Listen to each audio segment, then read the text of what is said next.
O jantar dos bustos. Os chineses, os malgaches e os sudaneses, explica Doré, confidencialmente.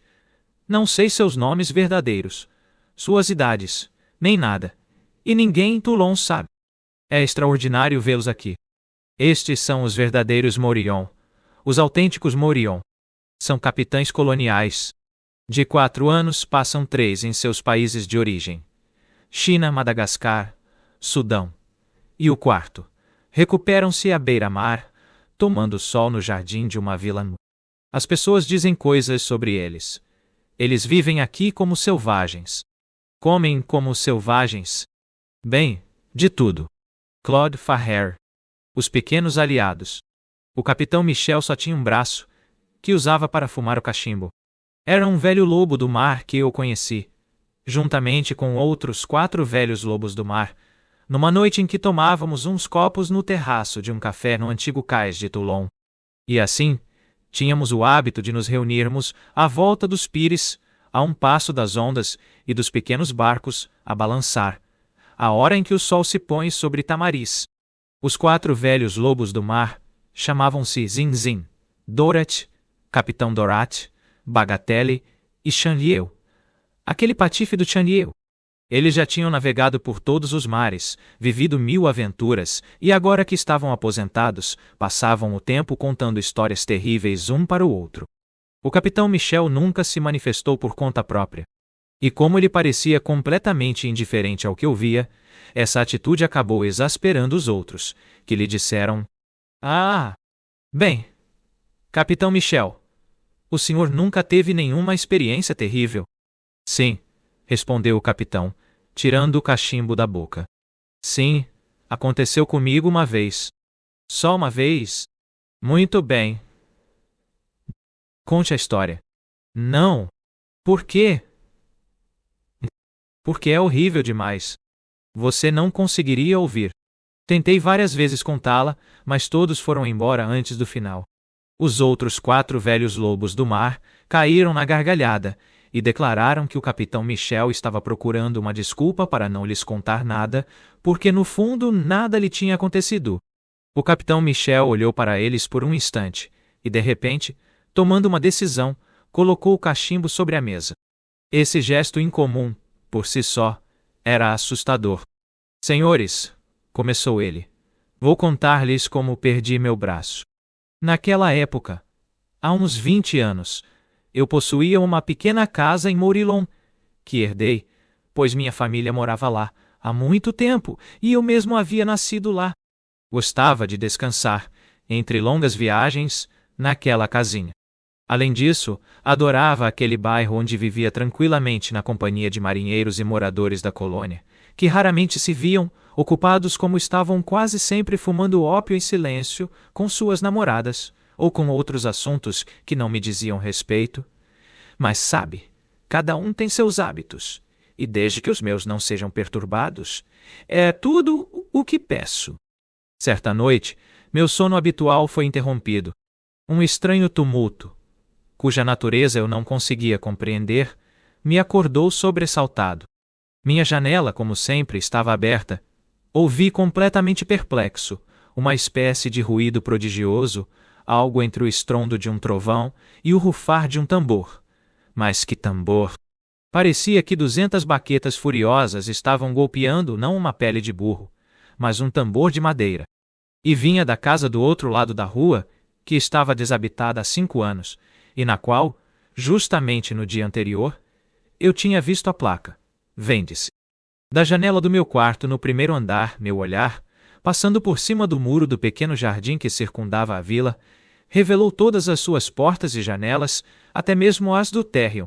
Estavam ainda fechadas, exatamente como eu as vira durante o dia. Apenas através das frestas das venezianas do térreo, eu conseguia ver a luz. Que pessoas havia entrado nesta moradia isolada nos arredores de Morillon? Que grupo havia penetrado nesta propriedade abandonada? E para realizar que tipo de sabá? O som peculiar e estrondoso de um tambor de madeira não cessou. Durou mais uma boa hora, e então, quando o amanhecer estava prestes a despontar, a porta da vila se abriu, e parada na soleira, apareceu a criatura mais graciosa que já encontrei em toda a minha vida. Ela estava vestida com um traje de noite e, com perfeita graça, segurava uma lâmpada cuja luz iluminava os ombros de uma deusa. Ela tinha um sorriso gentil e sereno, enquanto dizia estas palavras, que ouvi perfeitamente na noite estrondosa: "Adeus, querido amigo, até o ano que vem." Mas para quem ela estava dizendo isso? Era impossível para mim saber, pois não sei ninguém ao lado dela. Ela permaneceu no limiar com sua lâmpada por mais alguns instantes, até que o portão do jardim se abriu e se fechou sozinho. Então, o portão da casa se fechou também, e eu não sei mais nada. Pensei que estava enlouquecendo ou sonhando, pois tinha plena consciência de que era impossível alguém atravessar o jardim sem que eu os visse. Eu ainda estava lá, imóvel junto à minha janela, incapaz de me mover ou pensar, quando a porta da casa se abriu pela segunda vez, e a mesma criatura radiante apareceu, ainda com sua lâmpada, e ainda sozinha. "Shh!" disse ela, "fiquem todos quietos. Não podemos acordar o vizinho do outro lado da rua. Eu vou com vocês." E, silenciosa e sozinha, ela atravessou o jardim. Parou diante da porta banhada pela luz plena da lâmpada, tão claramente que fez a maçaneta girar sozinha, sem que ninguém a tocasse. Finalmente, a porta se abriu novamente por si só diante dessa mulher, que além disso, não demonstrou nenhuma surpresa. Preciso explicar que eu estava posicionado de tal forma que podia ver tanto à frente quanto o que havia atrás da porta? Ou seja, eu a observava em um ângulo. A magnífica aparição acenou com um sorriso encantador para o vazio da noite iluminada pela luz deslumbrante da lâmpada. Então sorriu e disse novamente: "Venha. Adeus. Até o ano que vem. Meu marido está muito contente. Nenhum de vocês fez falta. Adeus, senhores." Imediatamente ouvi várias vozes respondendo: "Adeus, senhora. Adeus, querida senhora. Até o ano que vem." E quando a misteriosa anfitriã estava prestes a fechar a porta, ouvi novamente: "Por favor, não perturbe."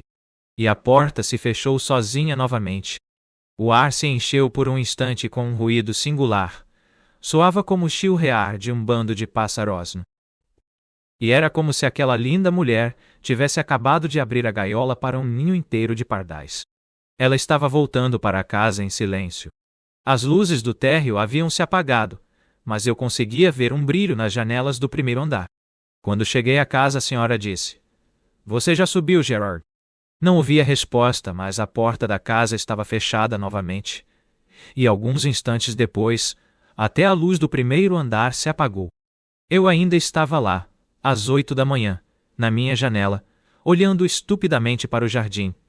A casa que me mostrara coisas tão estranhas na escuridão, e que agora, sob a luz ofuscante do dia, me parecia em sua forma habitual. O jardim estava deserto, e a casa parecia tão abandonada quanto no dia anterior. Então, quando contei à minha antiga governanta, que por acaso chegou, sobre os eventos bizarros que presenciei, ela bateu na testa com o dedo indicador imundo e declarou que eu havia fumado um cachimbo a mais. Ora, eu nunca fumo ópio. E essa resposta foi o motivo final pelo qual expulsei aquela velha criada de cozinha, de quem eu já queria me livrar há tempos, e que vinha sujar minha casa por 2 horas por dia. Além disso, eu não precisava mais de ninguém, já que voltaria para o mar no dia seguinte. Só tive tempo de arrumar minha mala, fazer minhas compras, me despedir dos meus amigos e pegar o trem para Le Havre, onde um novo compromisso com a Transatlantic me manteria longe de Toulon por 11 ou 12 meses. Quando voltei a Morillon, não tinha falado com ninguém sobre a minha aventura, mas não tinha parado de pensar nela por um instante. A visão da senhora com a lâmpada tinha me seguido por todo lado, e as últimas palavras que ela dissera aos seus amigos invisíveis nunca deixaram de ecoar nos meus ouvidos. "Vamos lá. Adeus. Até o ano que vem." E eu não pensava em outra coisa senão naquele encontro. Eu também estava decidido a estar lá e descobrir a todo custo a chave para um mistério que certamente intrigaria, a ponto de levar à loucura uma mente honesta como a minha, que não acreditava nem em fantasmas, nem em histórias de navios fantasmas. Ai de mim! Logo descobri que nem o céu nem o inferno tinham nada a ver com essa história terrível. Eram 6 horas da tarde quando entrei na minha casa em Morillon. Faltavam 2 dias para o aniversário daquela noite memorável. A primeira coisa que fiz ao entrar em casa foi correr até a janela do primeiro andar e abri-la. Imediatamente pois era verão e fazia pleno dia. Uma mulher de grande beleza passeando tranquilamente no jardim da casa em frente, colhendo flores. Ao ouvir o barulho que fiz, ela olhou para cima. Era a senhora da lâmpada. Eu a reconheci. Ela era tão bela de dia quanto de noite. Sua pele era branca como os dentes de um congolês, seus olhos mais azuis que a baía de Tamariz, e seus cabelos loiros macios, como a mais fina estopa. Por que eu não admitiria? Ver essa mulher, com quem eu só sonhara durante um ano, fez meu coração disparar. Ah! Não era uma ilusão da minha imaginação febril. Ela estava realmente ali, diante de mim, em carne e osso. Atrás dela, todas as janelas da pequena casa estavam abertas, adornadas com flores que ela mesma havia arranjado. Não havia nada de fantástico nisso. Então ela me viu e imediatamente demonstrou seu desagrado. Continuou caminhando alguns passos pelo caminho central de seu pequeno jardim, e então, dando de ombros como se estivesse desapontada, disse: "Vamos voltar para dentro, Gerard. O frio da noite está começando a se fazer sentir." Procurei por todo o jardim. Ninguém. Com quem ela estava falando? Ninguém. Então, ela estava louca? Não parecia. Eu a 6 caminhando em direção à sua casa. Ela cruzou a soleira, a porta se fechou e todas as janelas foram imediatamente fechadas por ela. Não sei nem ouvi nada de incomum naquela noite. Na manhã seguinte, às 10 horas, minha vizinha, vestida com suas roupas de noite, atravessando o jardim. Ela trancou o portão e partiu imediatamente para Toulon. Desci as escadas em seguida. Ao primeiro comerciante que encontrei, apontei para aquela figura elegante e perguntei se ele sabia o nome da mulher. Ele respondeu: "Com certeza, ela é sua vizinha. Mora com o marido na Vila Macocô. Eles se mudaram para lá há um ano, quando você saiu. São como ursos. Nunca falam com ninguém, exceto quando é absolutamente necessário. Mas você sabe, em Morillon, todos vivem como querem e nada surpreende ninguém. Por exemplo, o capitão." "Qual capitão?" "Capitão Gerard." "Sim, parece que o marido é um ex-capitão da infantaria da marinha." "Bem, nós nunca o vemos. Às vezes, quando temos mantimentos para deixar na casa deles, e a senhora não está lá, nós o ouvimos gritando do outro lado da porta para deixá-los na soleira, e ele espera até que você esteja longe para pegá-los." Você pode imaginar o quanto fiquei intrigado. Fui até Toulon para interrogar o arquiteto-gerente que havia alugado a casa para essas pessoas. Ele também nunca tinha visto o marido, mas me disse que seu nome era Gerard Beauvisage. Ao ouvir esse nome, fiquei boquiaberto. Gerard Beauvisage? Mas eu o conhecia. Eu tinha um velho amigo com esse nome que não via há mais de 25 anos e que, como oficial da infantaria colonial, havia deixado Toulon por volta dessa época rumo a Tonquim. Como eu poderia duvidar que fosse ele?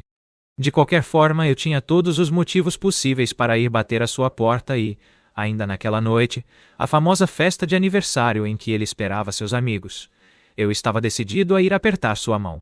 Ao retornar a Morillon, 6 à minha frente, no caminho rebaixado que levava à Vila Macoco, a silhueta da minha vizinha.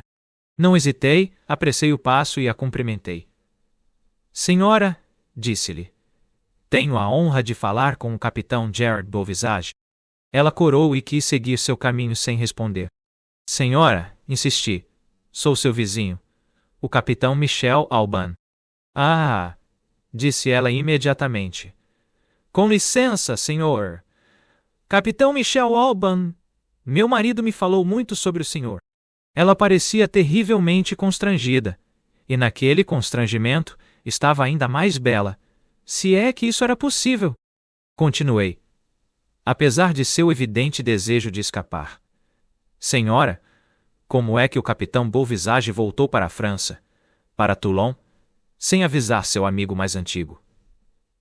Senhora, eu ficaria particularmente grato se a senhora pudesse avisar Gerard que irei abraçá-lo esta noite. E, vendo que ela acelerou o passo, eu a cumprimentei. Mas, ao ouvir minhas últimas palavras, ela se virou com uma agitação cada vez mais inexplicável. Impossível, disse ela. Impossível esta noite, eu prometo contar a Gerard sobre o nosso encontro. É tudo o que posso fazer. Gerard não quer mais ver ninguém. Ele está se isolando. Vivemos isolados.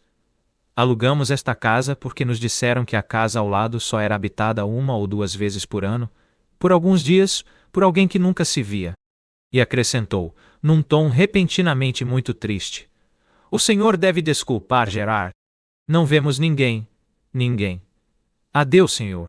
Senhora! Disse eu muito irritado. O capitão Gerard e a senhora Gerard, às vezes, recebem amigos. Então, esta noite, eles estão esperando aqueles com quem combinaram de se encontrar no ano passado. Ela ficou vermelha como um pimentão. Ah! Disse ela. Isso é excepcional. Isso é realmente excepcional. Eles são amigos excepcionais. Com isso ela saiu correndo, mas parou imediatamente e se virou para mim. Acima de tudo, implorou. Acima de tudo, não venha esta noite. E desapareceu atrás do muro. Voltei para casa e comecei a observar meus vizinhos.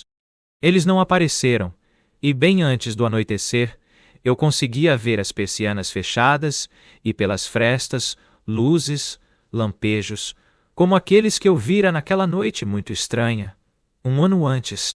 Só que eu ainda não conseguia ouvir o estrondo prodigioso de um tambor de madeira. Às 7 horas, lembrando-me da toilette da senhora com a lamparina, me vesti. As últimas palavras de Madame Gerard só fortaleceram minha determinação. Beauvisage receberia amigos naquela noite. Ele não ousaria me expulsar. Depois de vestir o casaco, considerei por um instante, antes de descer as escadas, levar meu revólver comigo. Mas então, finalmente, o deixei onde estava, percebendo como fui tolo. Fui estúpido por não ter aceitado.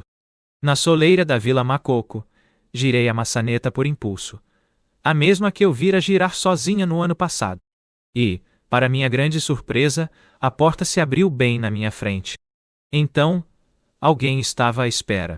Quando cheguei à porta da vila, bati. Entre! Chamou uma voz. Reconheci a voz de Gerard. Alegremente entrei na casa. Primeiro, o vestíbulo, e então, como a porta de uma pequena sala de estar estava aberta, e a sala iluminada, entrei, exclamando: Gerard! Sou eu! Sou eu! Michel Aubin! Seu velho amigo! Ha ha ha! Então você resolveu vir. Meu velho amigo, meu bom Michel. Eu estava justamente dizendo isso para minha esposa mais cedo. Ficarei feliz em vê-lo novamente. Mas ele é o único com nossos amigos excepcionais? Você sabe que não mudou muito, meu velho Michel. Não consigo descrever meu espanto. Eu conseguia ouvir Gerard, mas não conseguia vê-lo. Sua voz ecoava ao meu lado, e não havia ninguém perto de mim, ninguém na sala de estar. A voz continuou. Sente-se. Minha esposa virá, porque ela se lembrará de que me esqueceu na lareira. Levantei a cabeça, e então descobri, bem no topo, bem no alto de uma chaminé alta, um busto. Era esse busto que falava. Parecia com Gerard. Era o busto de Gerard. Estava ali colocado como os bustos costumam ser colocados em chaminés. Era um busto como os que os escultores fazem, ou seja, sem braços.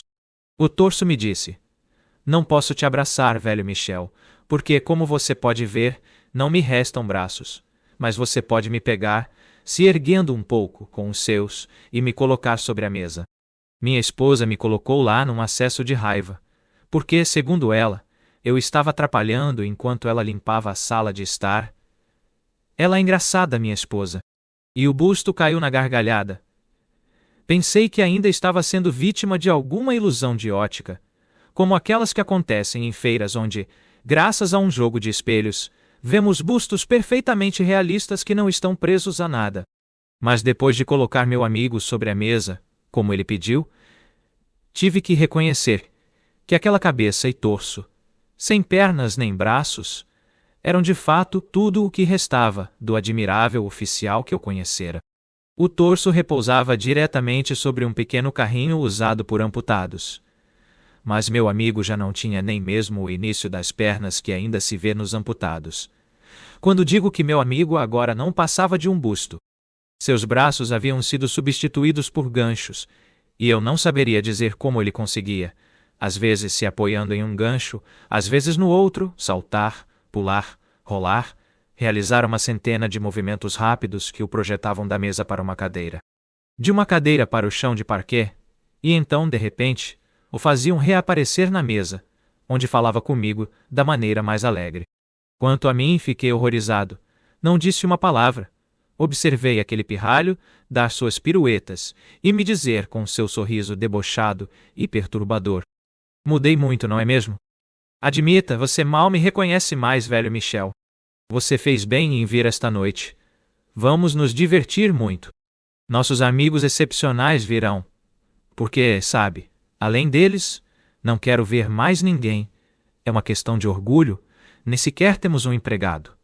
Espere por mim aqui. Vou vestir um smoking. Ele saiu. E imediatamente a senhora com a lâmpada apareceu.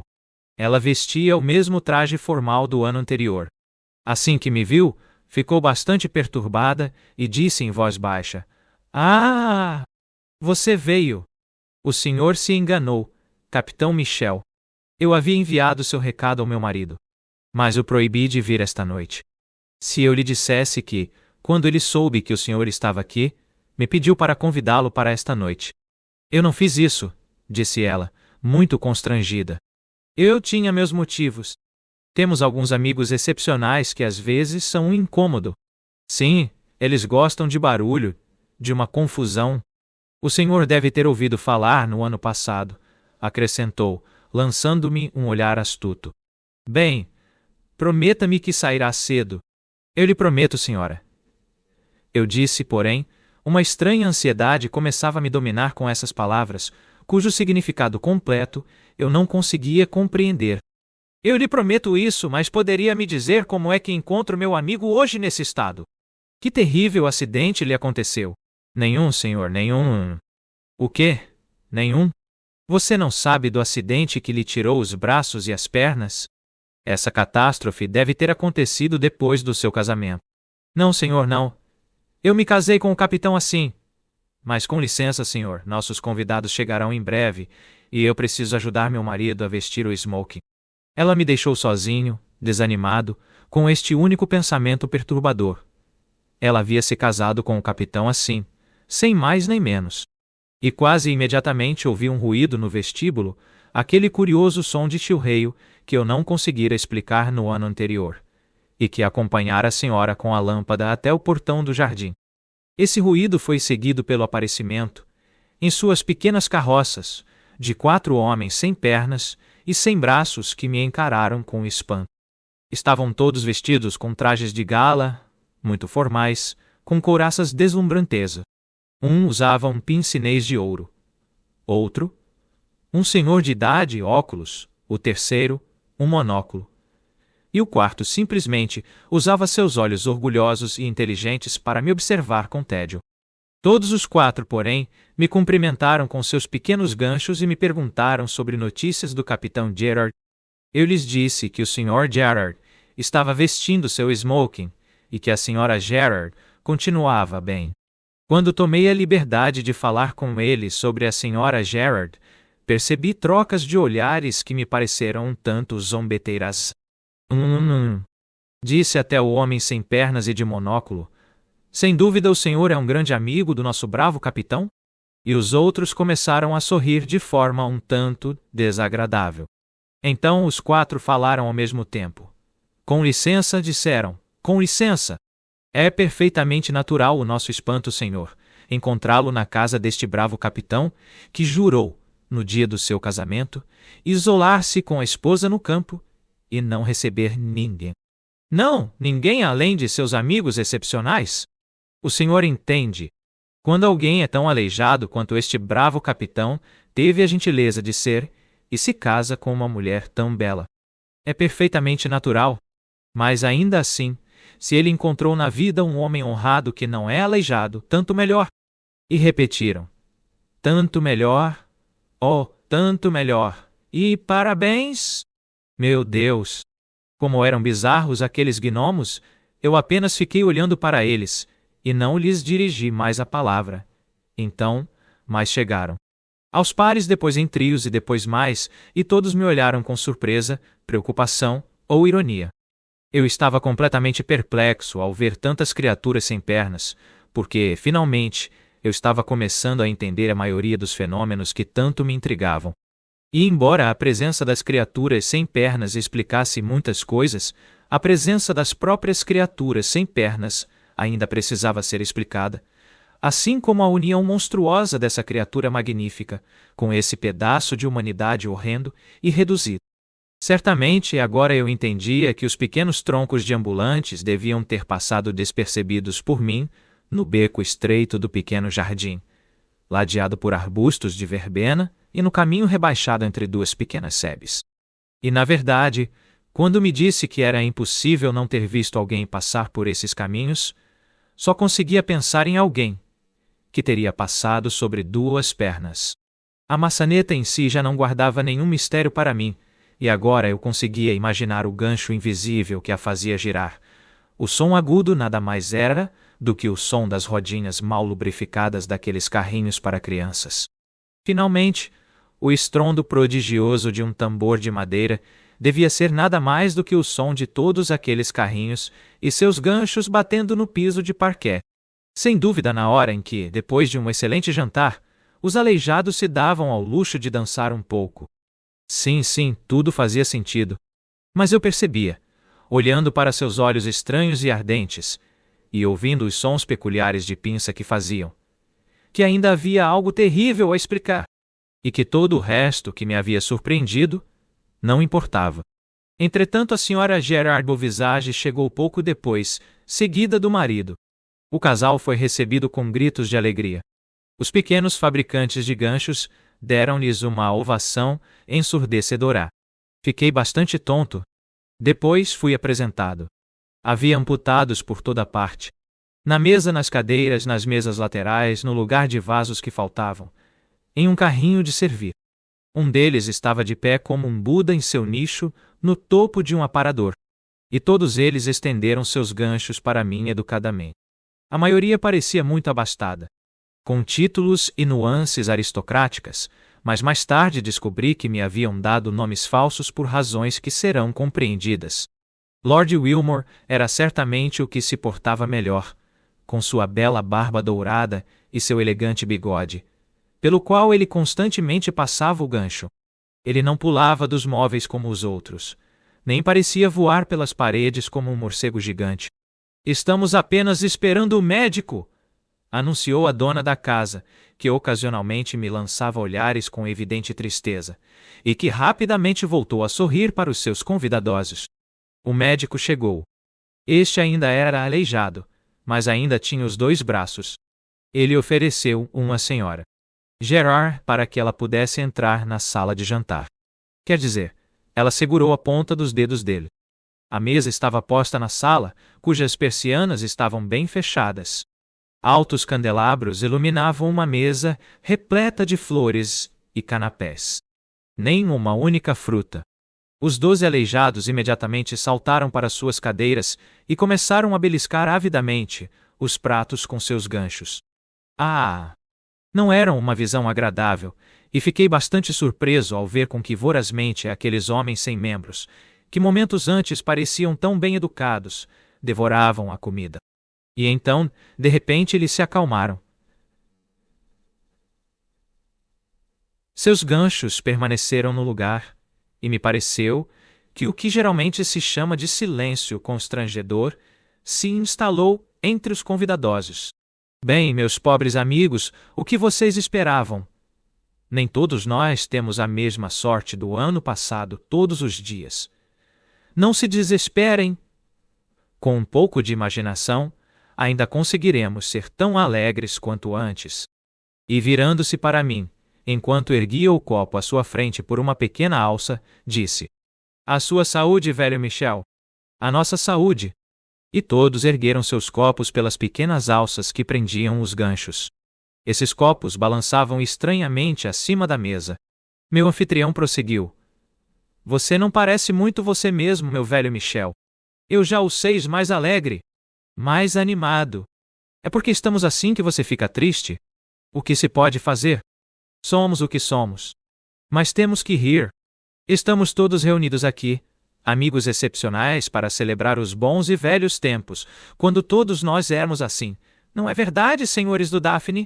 Então, continuou o capitão Michel com um suspiro pesado.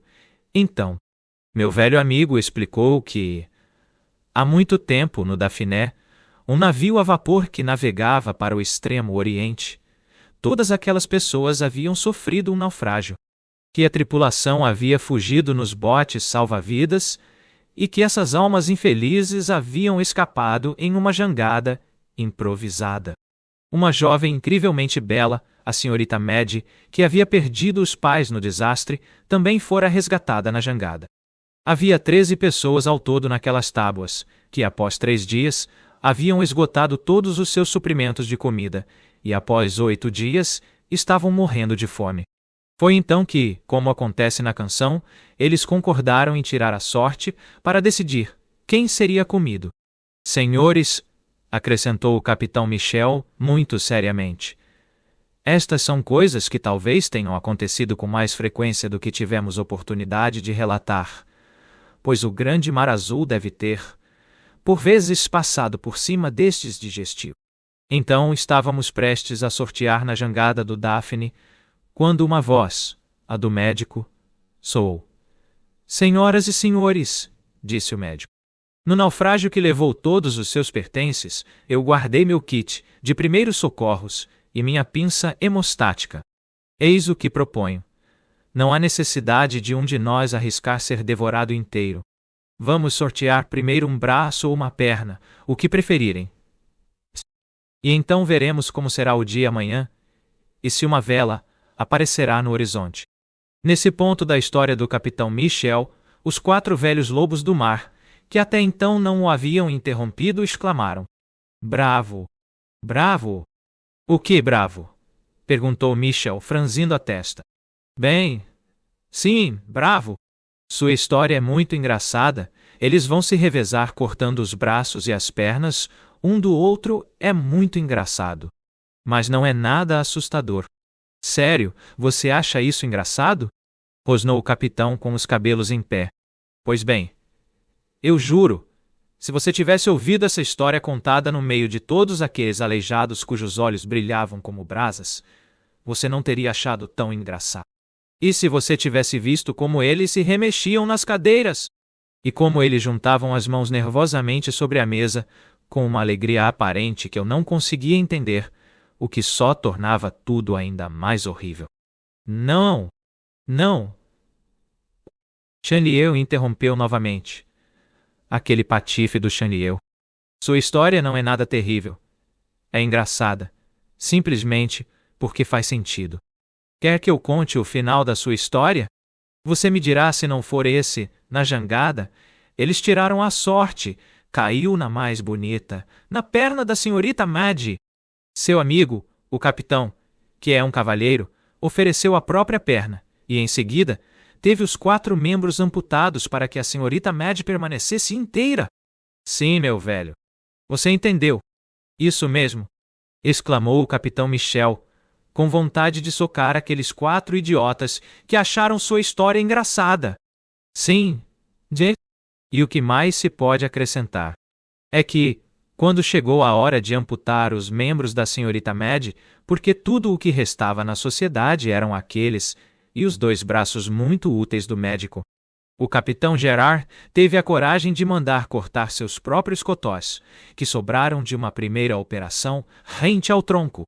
E a senhorita Mad não poderia ter feito melhor, declarou Zinzin, do que oferecer ao capitão esta mão, que ele tão heroicamente preservou para ela. Perfeitamente, rugiu o capitão em voz baixa. Perfeitamente! E você acha isso engraçado? E eles comeram tudo isso cru? Perguntou aquele idiota do Bagatelle. O capitão Michel bateu com o punho na mesa com tanta força que os pires saltaram como bolas de borracha. Chega, disse ele. Fiquem quietos. Eu ainda não contei nada. Agora é que as coisas vão ficar terríveis. E enquanto os outros 4 se entreolhavam e sorriam, o capitão Michel empalideceu. Vendo isso, os outros, entendendo que as coisas estavam prestes a ficar feias, baixaram a cabeça. Sim, o mais terrível, senhores, continuou Michel, com a expressão sombria de sempre. O mais terrível foi que essas pessoas, que foram salvas apenas um mês depois por um navio chinês, que as deixou às margens do rio Yangtze, onde se dispersaram. O mais terrível foi que essas pessoas mantiveram o gosto por carne humana, e que, tendo retornado à Europa, decidiram se reunir uma vez por ano para repetir, o máximo possível, seu banquete abominável. Ah! Senhores, não demorei a entender isso. Primeiro, houve a recepção morna dada a certos pratos que a própria senhora Gerard trouxe à mesa. Embora ela ousasse afirmar, timidamente, que era mais ou menos o que ela queria, os convidados pareceram concordar em não a parabenizar.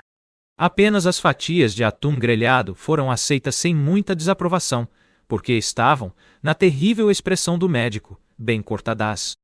E, se o sabor não satisfizesse completamente, pelo menos a aparência enganava. Mas o sujeito de óculos teve sucesso geral ao declarar que não valia a pena nem para o telhador. Ao ouvir isso, senti meu sangue fugir do coração, resmungou o capitão Michel em voz baixal.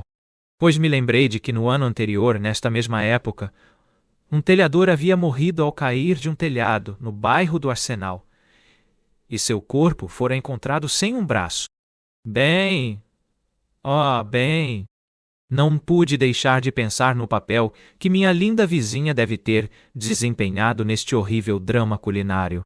Olhei para a senhora Gerard e notei que ela tinha acabado de colocar as luvas de volta. Luvas que chegavam até os ombros, e também que ela havia jogado um lenço sobre os ombros às pressas, escondendo-os completamente de todos. Meu vizinho à direita, que era o médico, e que era o único de todos aqueles homens tronco com mãos, também tinha colocado as luvas de volta. Em vez de procurar, sem de todo encontrar, a razão desta nova estranheza, certamente teria sido melhor seguir o conselho de não me demorar neste lugar. Conselho que a senhora Gerard me dera no início desta maldita noite. Conselho que, aliás, ela já não me repetia. Depois de me mostrar, durante a primeira parte deste banquete espantoso, um interesse no qual detectei não sei porquê. Um toque de compaixão. Madame Gerard passou a evitar olhar para mim e a participar, o que me entristeceu profundamente, na conversa mais terrível que já ouvi na vida. Essas criancinhas muito ativas e com 1000 tilintares de pinças e tilintando seus pequenos copos de alça, trocavam amargas acusações ou ofereciam entusiásticas congratulações pelo seu bom gosto. Que horror! Lord Wilmore, que até então se comportara tão bem, quase chegou às vias de fato com o aleijado de monóculo, porque este, certa vez na jangada, o achara rude. E a dona da casa teve todo o trabalho do mundo para esclarecer as coisas, respondendo ao rapaz de monóculo, que devia ser, na época do naufrágio, um belo adolescente, que também não era nada agradável encontrar uma besta muito jovem. Isso Dorothy, o velho lobo do mar, não pôde deixar de interromper. Ainda é engraçado. Pensei que o capitão Michel fosse pular em cima dele, ainda mais porque os outros 3 pareciam estar se deliciando com uma alegria muito particular, soltando risinhos fantasiosos. O bravo capitão mal conseguiu recuperar a compostura. Depois de ofegar como uma foca, disse ao imprudente Dorothy: Senhor, o senhor ainda tem os 2 braços e eu certamente não desejo, só para que o senhor ache esta história horrível, que perca um como eu perdi o meu naquela noite. Os lenhadores, senhor, tinham bebido muito. Alguns pularam na mesa, todos ao meu redor, e estavam olhando para os meus braços de um jeito que, envergonhado, acabei escondendo-os o máximo possível, enfiando as mãos nos bolsos. Então eu entendi. Um pensamento súbito e estrondoso. Por que aqueles que ainda tinham braços e mãos A dona da casa e o médico não os mostravam. Entendi isso pela ferocidade repentina que se acendeu em alguns de seus olhos. E naquele exato momento, por infortúnio, senti vontade de assoar o nariz e fiz um gesto instintivo que revelou, sob o punho da minha camisa, a brancura da minha pele, quando 3 ganchos terríveis atingiram meu pulso e perfuraram minha carne. Soltei um grito horrível. Chega, capitão! Chega! Gritou, interrompendo a história do capitão Michel. Você tem razão. Estou fugindo. Não quero ouvir mais nada. Fique, senhor, ordenou o capitão. Fique, porque vou terminar logo esta história horrível que está fazendo 4 tolos rirem. Quando se tem sangue marselhês nas veias, declarou ele com um sotaque de desprezo indizível, voltando-se para os 4 velhos lobos do mar, que claramente se engasgavam com o esforço de conter o riso. Quando se tem sangue marselhês nas veias, é para sempre. E quem é de Marselha está condenado a não acreditar em nada. Portanto, é para o senhor, somente para o senhor, que falo, e não tenha medo. Pouparei o senhor dos detalhes mais horríveis, pois sei o que o coração de um cavalheiro pode suportar. A cena do meu martírio se desenrolou tão rapidamente que me lembro apenas dos gritos dos selvagens, dos protestos de alguns, da correria de outros, enquanto Madame Gerard se levantava, gemendo. Acima de tudo, não o machuquem. Eu queria ter me levantado, mas já estava cercado por um círculo de torsos enlouquecidos que me fizeram tropeçar, cair. E senti seus ganchos terríveis, prendendo minha carne como carne de açougueiro nos espetos de uma banca de açougueiro. Sim, Senhor Tales. Eu prometi. Melhor assim, já que não posso mais dar nenhum, pois eu não estava presente durante a operação. O médico, em vez de uma mordaça, colocou um algodão embebido em clorofórmio sobre minha boca. Quando recobrei a consciência, senhor, eu estava na cozinha, e me faltava um bração. Todos os torsos sem pernas estavam na cozinha ao meu redor. Eles não estavam mais discutindo. Pareciam unidos por uma harmonia comovente, no auge de uma embriaguez atordoada que os fazia balançar a cabeça como crianças que precisam ir para a cama, depois de comer a sopa, e eu não podia duvidar que, infelizmente, estavam começando a me digerir. Eu estava deitado sobre as lajes, todo amarrado, incapaz de me mexer, mas eu podia ouvi-los, eu podia vê-los. Meu velho amigo Gerard tinha lágrimas de alegria e me dizia: Ah, meu velho Michel, eu nunca teria acreditado que você fosse tão terno. A senhora Gerard não estava lá. Mas ela também deve ter recebido a sua parte, porque ouvi alguém perguntar a Gerard como ela conseguiu a parte dela. Sim, senhor. Terminei. Aqueles bastardos horríveis, com o desejo satisfeito, devem finalmente ter compreendido a dimensão do seu crime. Fugiram, e a senhora Gerard, claro, fugiu com eles. Deixaram os portões abertos, mas eu só fui resgatado 4 dias depois, morrendo de fome, porque os miseráveis nem sequer me deixaram o osso. Chegamos ao fim deste audiobook. Espero que tenha gostado, inscreva-se no canal e deixe seu like. Você também pode adquirir o livro físico ou e-book pelos links da descrição. Obrigado.